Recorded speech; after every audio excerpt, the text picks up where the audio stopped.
Salut à tous, merci d'être à l'écoute pour la première émission du podcast de Cavax France.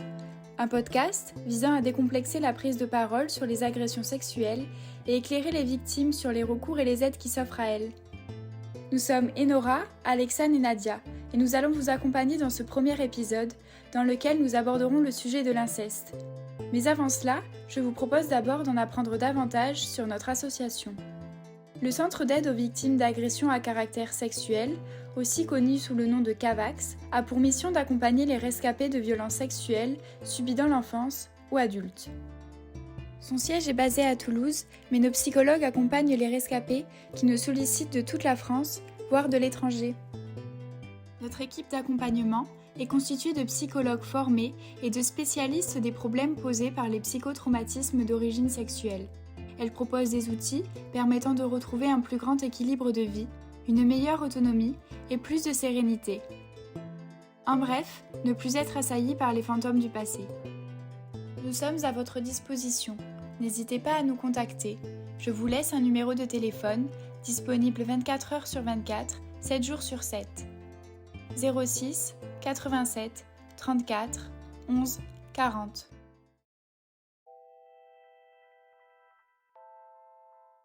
C'était en janvier 2021 que le président de la République, Emmanuel Macron, s'adressait aux victimes qui avaient subi durant leur enfance des violences sexuelles et annonçait la création d'une commission indépendante sur l'inceste et les violences sexuelles faites aux enfants. On est là, on vous écoute, on vous croit, et vous ne serez plus jamais seul. 2 mois plus tard, la Ciivise était installée pour une durée de 2 ans et avait pour objectif d'accompagner un changement de société pour permettre à la France de s'engager de manière déterminée pour une protection des mineurs par l'instauration d'une culture de la prévention et de la protection. Cette commission est présidée par le juge Édouard Durand, un ardent défenseur de l'enfance maltraitée. Sa priorité a été de recueillir le témoignage des victimes afin de mieux comprendre l'ampleur et les mécanismes de ce fléau. En octobre 2021, le premier rapport sort et on y découvre plusieurs recommandations ayant pour but de renforcer la culture de la prévention et de la protection dans les politiques publiques. Si vous êtes vous-même victime ou que vous connaissez des personnes victimes d'inceste, il existe des numéros spéciaux sur lesquels vous pouvez joindre à tout moment un interlocuteur ou une interlocutrice à qui se confier. Vous pouvez appeler le 0805 802 804 du lundi au vendredi de 10h à 19h. Et d'outre-mer, vous pouvez aussi appeler le 0800 100 811. Je vous rappelle que ces appels sont anonymes et ils sont gratuits. Bon, il semble que l'on se réveille du côté de celles et ceux qui prennent des décisions. On peut s'en féliciter. L'urgence est réelle. En France, c'est un enfant qui meurt tous les 4 jours sous les coups de ses parents. C'est 160 000 enfants victimes de violences sexuelles par année. Et c'est 6 millions de Français incestés. Est-ce que ces chiffres vous surprennent ? Est-ce que vous pensiez à une telle étendue des dégâts ? Un si grand nombre de victimes ? Nous avons posé la question à des jeunes étudiants à la sortie de quelques universités toulousaines. C'est un peu compliqué de savoir si on est étonné ou pas parce que je savais que c'était beaucoup, après beaucoup, sur quelle échelle. Mais c'est vrai que de voir les chiffres, ça, même si on s'imagine que c'est beaucoup, ça fait toujours un choc. Ce qui me choque le plus, c'est même pas le nombre d'enfants victimes, c'est surtout le nombre de plaintes qui ont été classées sans suite. Ah, oui, quand même. On s'attend jamais à ça. C'est vrai que je pense que même là, les chiffres sont sous-estimés. Non, je suis pas du tout étonnée des statistiques. Je m'en doutais un peu. Ça me choque pas plus que ça, en tout cas. Moi non plus. Malheureusement, c'est pas surprenant. J'avais pas un nombre précis, mais non, en vrai, je m'attendais peut-être à un peu moins, mais... C'est pas si surprenant que ça. Enfin, ça fait mal au ventre de voir qu'il y a autant de choses comme ça qui se passent tous les jours. Ah ouais, quand même. Et c'est assez choquant. Je pensais qu'il y en avait beaucoup, mais pas à ce point-là, quoi. Globalement, on s'aperçoit vite qu'il n'y a pas d'étonnement. Les gens savent que l'inceste existe. Et pourtant, les contours de sa définition restent flous. Selon vous, qu'est-ce que l'inceste ? C'est quand deux membres de la même famille ont des relations très sexuelles. Relations amoureuses. Ou amoureuses, oui. Ouais, pour moi, c'est pas forcément que en rapport avec la sexualité, ça peut être juste une relation intime sans être sexuelle, quoi. C'est des relations entre des personnes de la même famille. C'est des relations sexuelles dans une famille, un truc comme ça. Quand on est plutôt enfant, je pense, et qu'il y a, on est victime d'un abus, mais d'un membre assez proche de la famille, que ce soit, souvent c'est des hommes, donc soit le père, grand-père, oncle, frère, cousin, voilà, ou ami peut-être très proche des parents des fois. En général, c'est un adulte qui fait du mal à un enfant. Après, ça peut même, je pense, dépasser le cadre de l'enfant. Je pense que même entre adultes, ça peut arriver. C'est à partir du moment, je dirais aussi, même dans le cercle familial, non? C'est les relations entre personnes d'une même famille. Je vois plus sexuel, mais après, je pense que ça c'était un peu au-delà de ça. Mais qu'est-ce que réellement l'inceste ? L'inceste est un fait de famille. C'est un terme qui fait référence à des actes sexuels entre ascendants et descendants ou entre collatéraux. Cependant, on peut aussi considérer les relations entre un parent nourricier et l'enfant qui en dépend comme de l'inceste. Psychologiquement, l'inceste ne concerne pas seulement ce que dit la loi.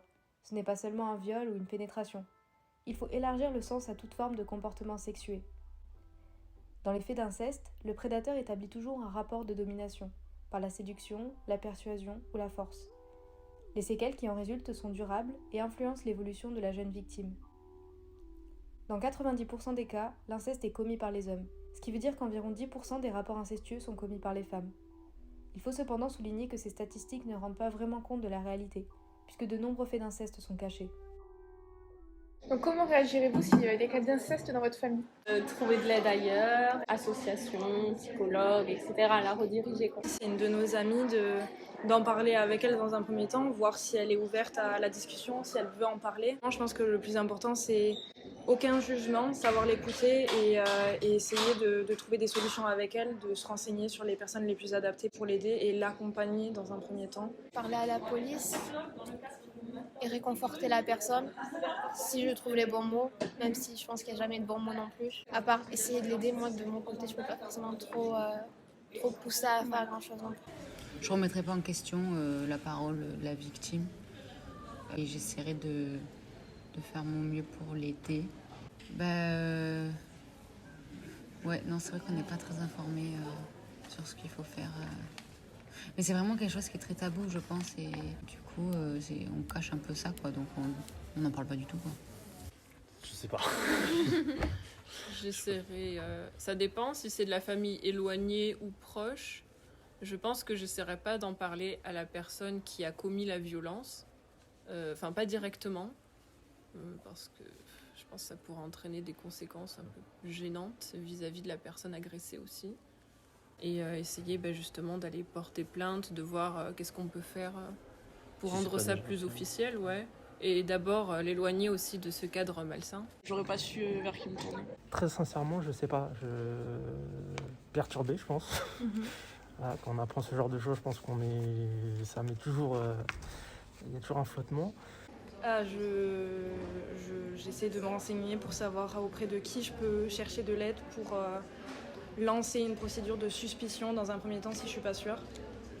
Ou essayer de trouver de l'aide, que ce soit dans des associations, que ce soit si c'est auprès, par exemple, si j'ai des suspicions par rapport à un enfant de ma famille, voir un pédopsychiatre, essayer d'aller voir un psychologue, et si c'est une personne majeure, essayer de lui en parler pour savoir si elle est d'accord pour qu'on fasse une démarche, si elle est consciente de ce qui se passe. Mais voilà, essayer de trouver de l'aide.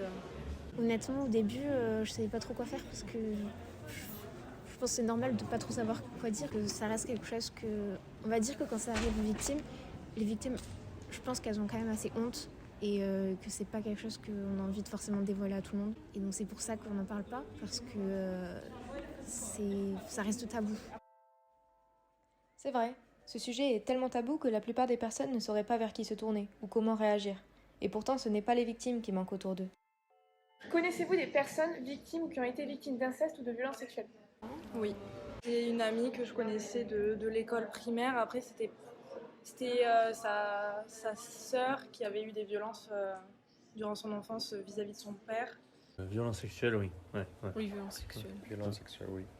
Okay. Inceste, non. Oui, pas d'inceste, mais ça reste dans le cercle des amis de la famille.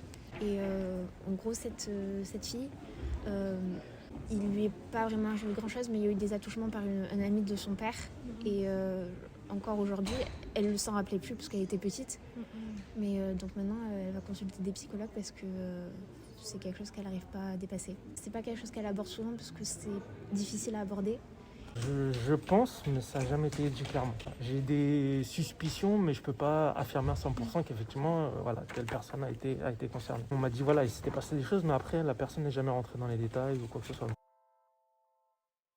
C'est là que la Ciivise intervient. Dans son rapport publié en octobre 2021, elle formule 3 recommandations. La première d'entre elles serait de suspendre l'autorité parentale et les droits de visite et d'hébergement pour le parent poursuivi pour viol et agression sexuelle incestueuse. La Ciivise conclut que c'est la seule solution qui est à même de générer de la sécurité pour l'enfant. Elle considère que croire l'enfant est un principe de précaution qui lui évite de perdre confiance dans le monde des adultes. Les personnes que l'on a interviewées étaient plutôt d'accord avec cette proposition, même si elles étaient un peu mitigées s'agissant du cadre dans lequel on se trouvait, car ici, le parent se verrait suspendre ses droits alors qu'il est entre guillemets simplement poursuivi. C'est intéressant, je pense qu'effectivement c'est des bonnes pistes. Préserver les enfants avant tout, mais jusqu'à présent il y a la présomption d'innocence. Tant que rien n'a été établi réellement, pour moi c'est compliqué quand même d'imposer une suspension s'il n'y a rien d'avéré concrètement. Parce que surtout quand on est sur l'autorité parentale, le droit de visite et d'hébergement, en général c'est des parents qui sont divorcés. Malheureusement, les divorces, ça se passe pas toujours très bien. Donc, des deux côtés, ça peut... Les enfants peuvent être instrumentalisés. Donc, on peut se retrouver avec des accusations qui ne sont pas fondées. La suspension, malheureusement, ça peut être très long. Pour moi, c'est très compliqué. Comme je dis, en fait, tout dépend de la situation. Mais après, effectivement, s'il y a un doute avéré, oui, il faut suspendre l'autorité parentale, le droit de visite, mais tout... faire en sorte de protéger l'enfant.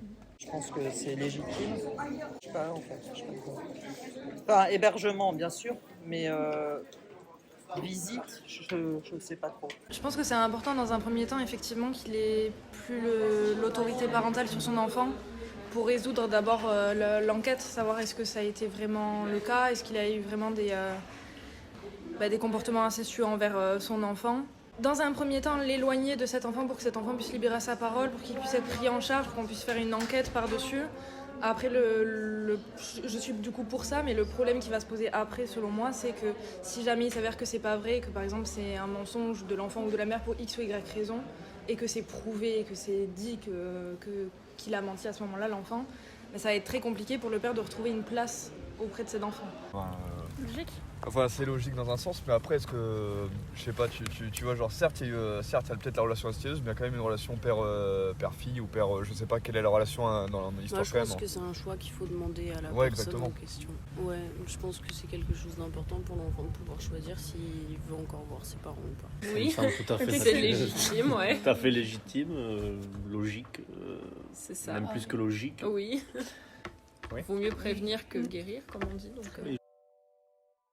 La seconde recommandation tend à résoudre un problème particulier, le cas du délit de non-représentation d'enfants, dont les condamnations concernent dans 80% du temps les mères. C'est l'article 227-5 du Code pénal qui définit ce délit. Le fait de refuser indûment de représenter un enfant mineur à la personne qui a le droit de le réclamer est puni d'1 an d'emprisonnement et de 15 000 € d'amende. Dans le cadre de dénonciation d'actes incestueux par l'enfant, le parent, souvent la mère, se retrouve face à une injonction paradoxale, protéger son enfant ou respecter la loi. C'est pour cette raison que la Ciivise propose de suspendre les poursuites pénales pour non-représentation d'enfants contre un parent lorsqu'une enquête pour violence sexuelle incestueuse est en cours contre l'autre. Si c'est encadré, que l'enfant n'est pas seul avec le parent et que l'enfant ne risque rien, pourquoi pas. Après, comme je pense pour beaucoup de questions, ça sera au cas par cas quand même aussi. La mère, elle cherche à protéger son enfant, donc elle ne devrait pas être poursuivie pour protéger l'enfant, quoi. Enfin, oui, non, moi je trouve ça normal. Le problème, c'est que si c'est pas sûr, mais que ça s'avère être vrai et qu'on laisse l'enfant avec le parent, ça va avoir des conséquences. Mais si c'est du pas sûr et que c'est faux et qu'on enlève l'enfant, ça va aussi avoir des conséquences sur le développement de l'enfant. Ça va détruire le lien. Ouais, voilà. Et donc en fait, les deux, c'est hyper compliqué, quoi.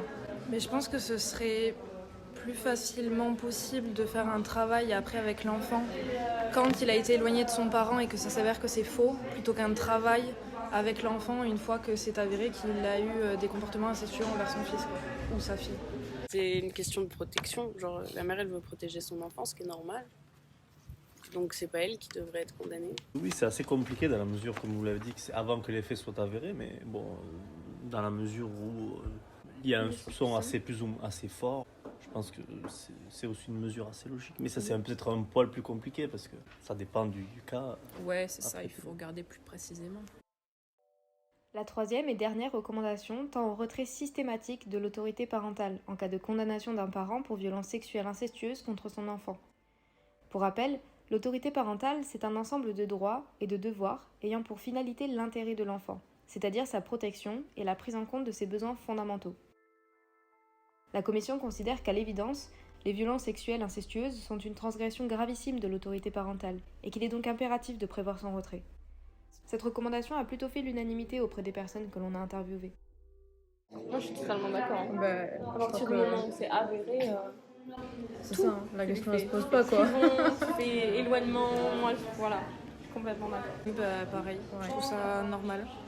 Je trouve ça à peu près normal. Oui, là, c'est légitime, vraiment, ouais. Par rapport à ça, je suis plutôt d'accord avec toutes les recommandations parce que c'est vrai que par rapport aux lois qu'il y a maintenant, je sais pas trop l'évolution comment ça se passe, mais c'est pas quelque chose qui a été trop mis à la vue de tout le monde. Du coup, je trouve ça bien et même plus encourageant de voir et de savoir que on s'y intéresse un peu plus et que on ose maintenant en parler. T'es dans cette pièce, ouh, t'es dans cette pièce, où je me cache. Une question se pose à nous. Comment avons-nous pu en arriver à ce point de silence, de déni? Et qu'en pensent les professionnels du soin, celles et ceux qui accueillent les victimes?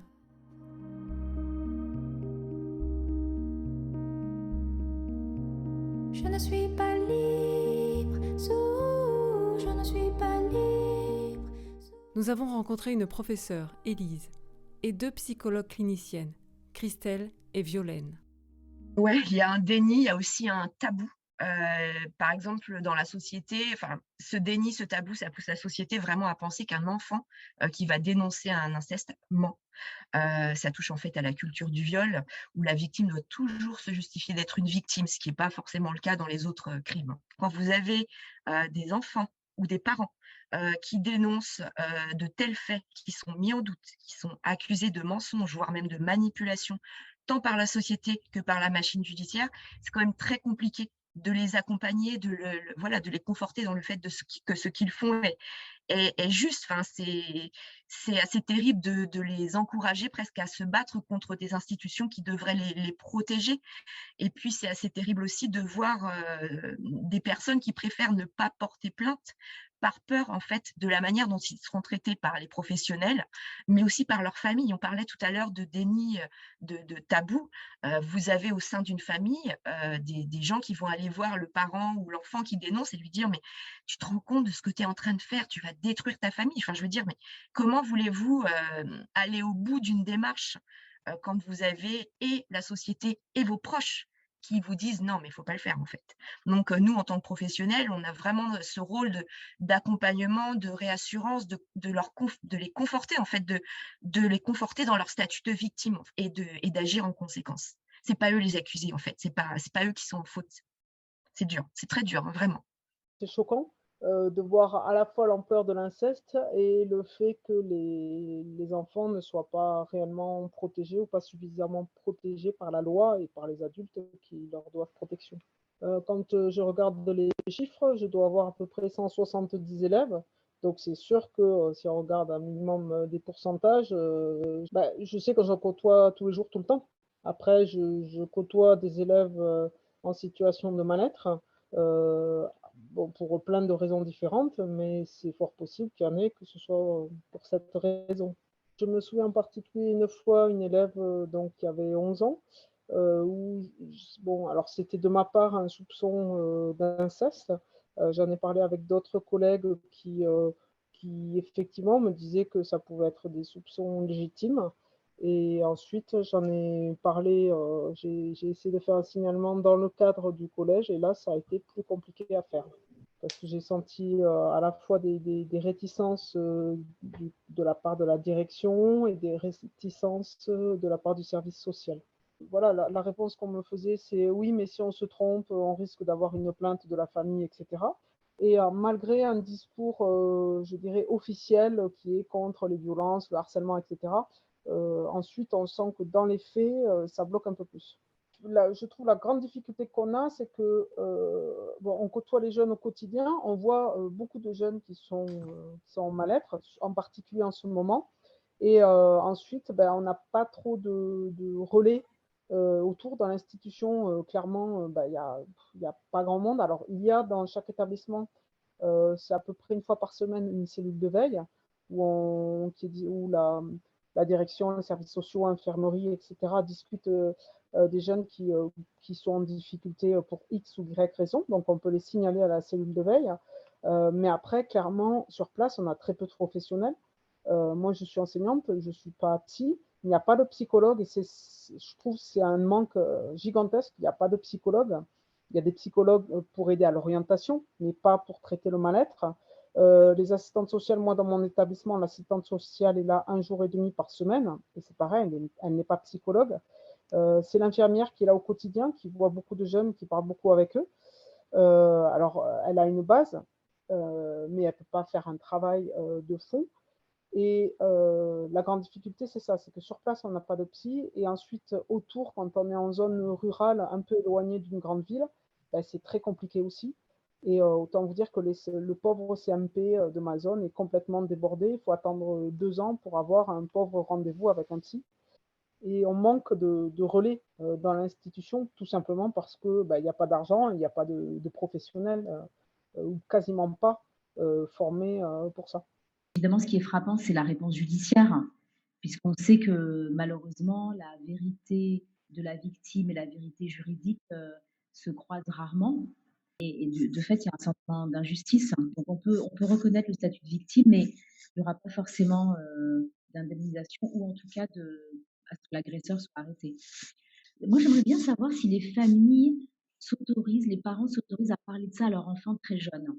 Est-ce que les parents, à un moment donné, se disent, OK, on va apprendre tout comme on apprend à notre enfant à ne pas partir avec un étranger, et voilà, à quel âge ils font ça?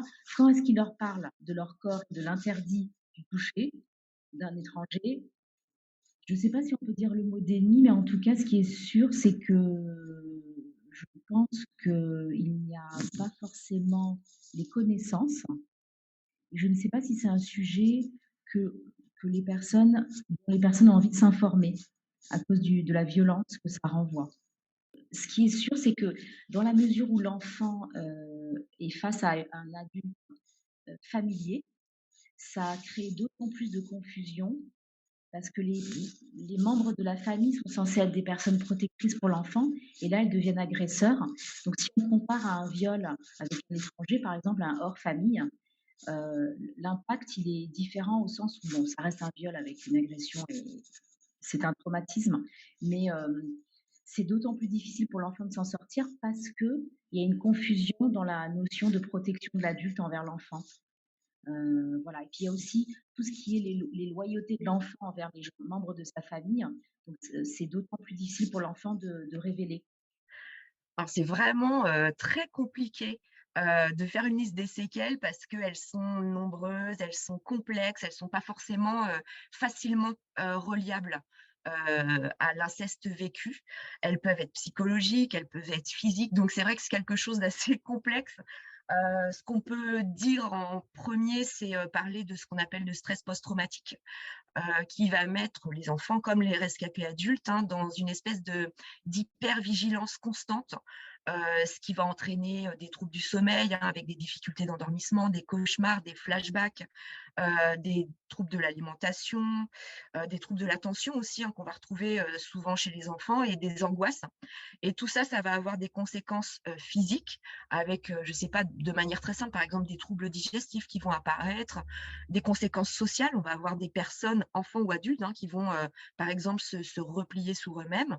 Et chez les enfants, des difficultés scolaires. On peut avoir des enfants qui réussissaient très bien à l'école et d'un coup, sans explication apparente, un échec total à l'école. Après, une chose qu'on retrouve beaucoup, c'est les sentiments de honte et de culpabilité.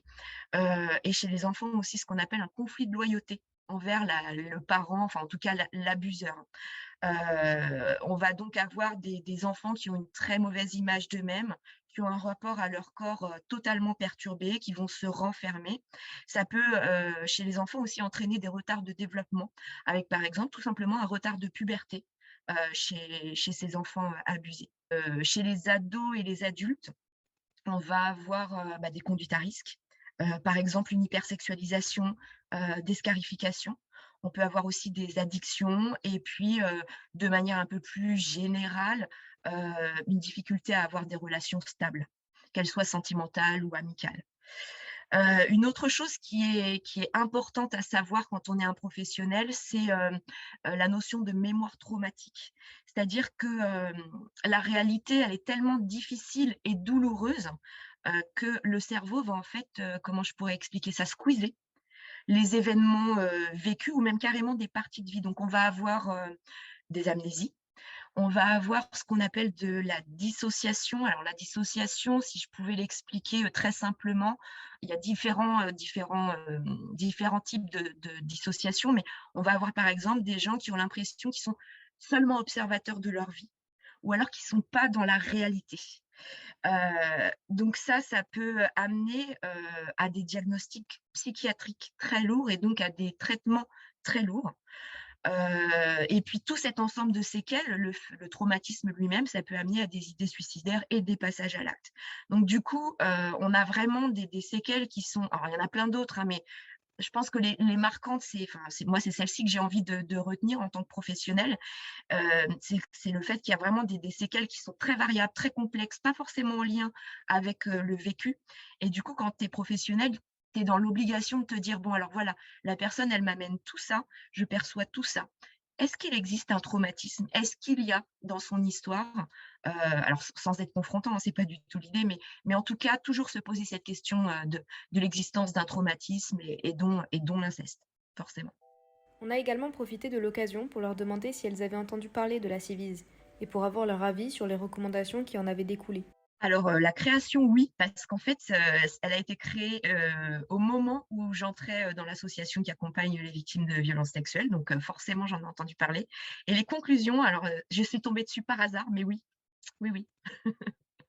Donc après, j'ai été voir un peu plus loin forcément, mais je suis tombée dessus par hasard, sur le directeur de la Civis, qui était interviewé à la télé et je passais devant ma télé au moment où c'est passé et je me suis assise parce que je m'attendais tellement pas à entendre des choses comme ça à la télé.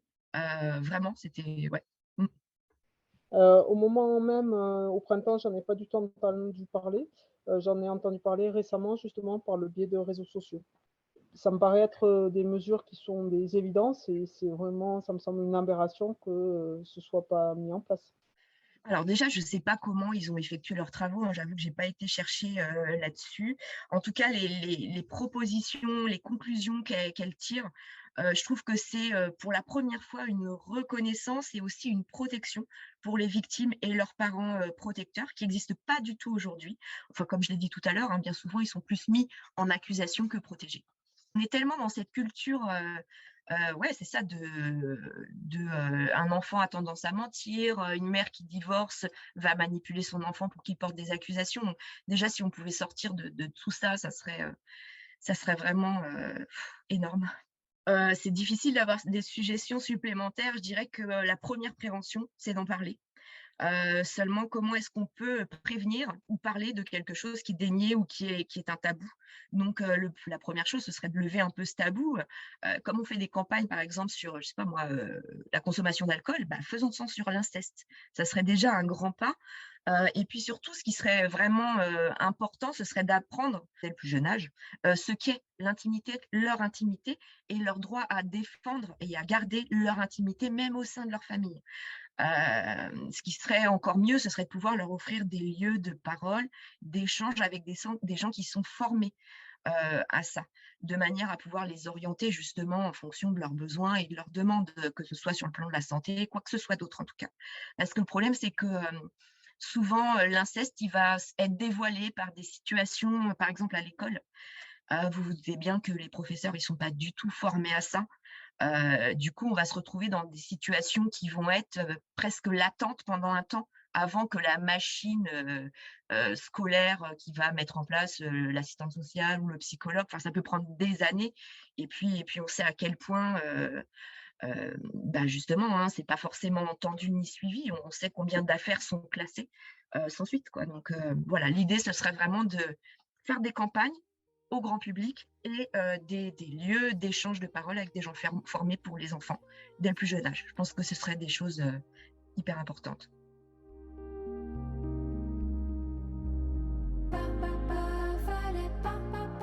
Venir trop près de moi, maintenant je sais plus très bien qui t'es. Sous cet œil tout, je le vois, loup, voyez le loup. Fallait pas venir trop près de moi, maintenant je sais plus très bien qui t'es. Sous cet œil tout, je sais que le loup n'est plus dans la forêt. Comme on a pu le voir, le rapport de la Civise montre que l'inceste et les violences sexuelles faites aux enfants sont associées à la mise en cause des mères. Elles sont exposées au risque d'être accusées de manipuler l'enfant, de vouloir l'éloigner du père, si bien que trop souvent, l'enfant sera confié à celui qui l'a violenté.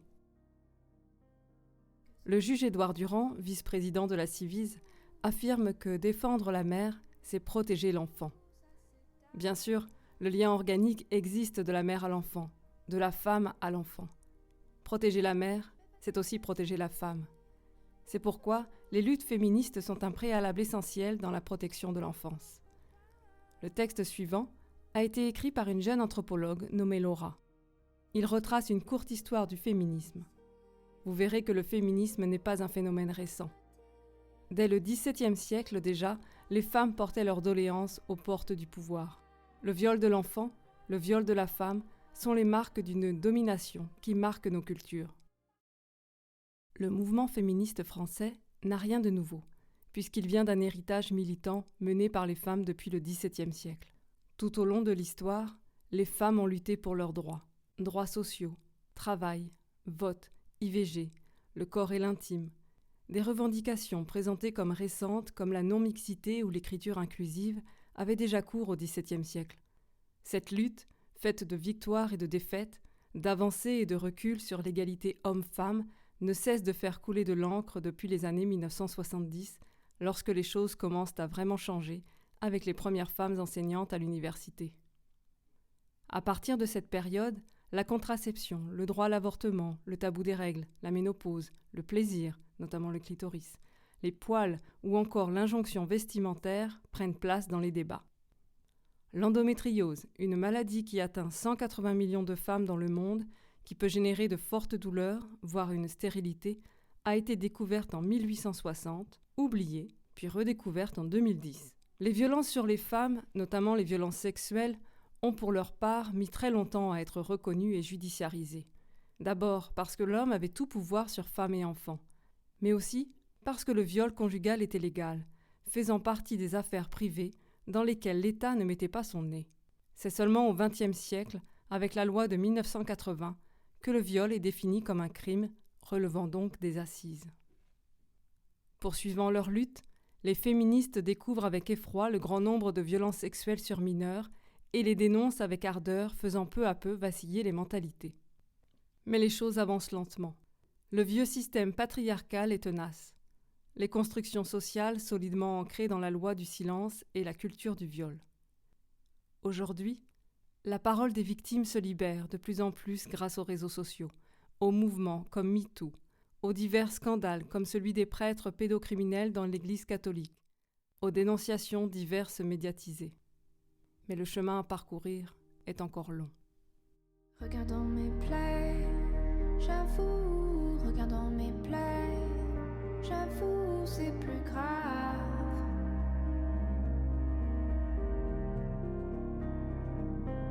Que ce que je croyais, c'est fou, que ce que je croyais,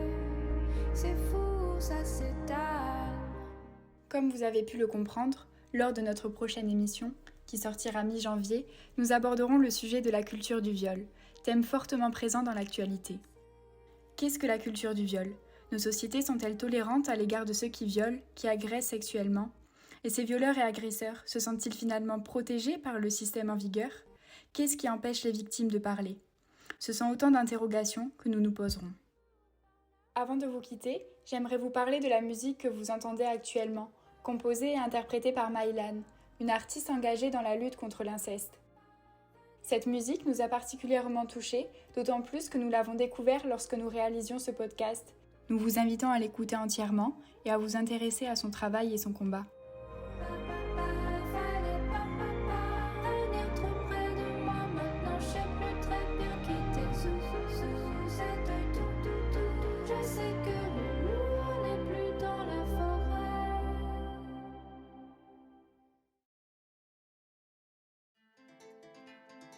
C'est la fin de notre épisode, nous espérons qu'il vous a plu.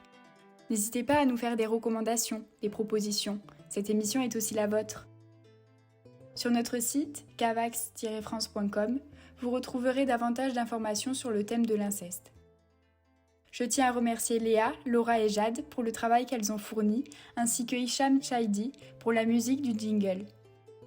Merci aussi aux étudiants, à Christelle, à Élise et à Violaine qui ont accepté de répondre à nos questions. N'hésitez pas à nous téléphoner au 06 87 34 11 40 ou à nous écrire à info@cavax-france.com.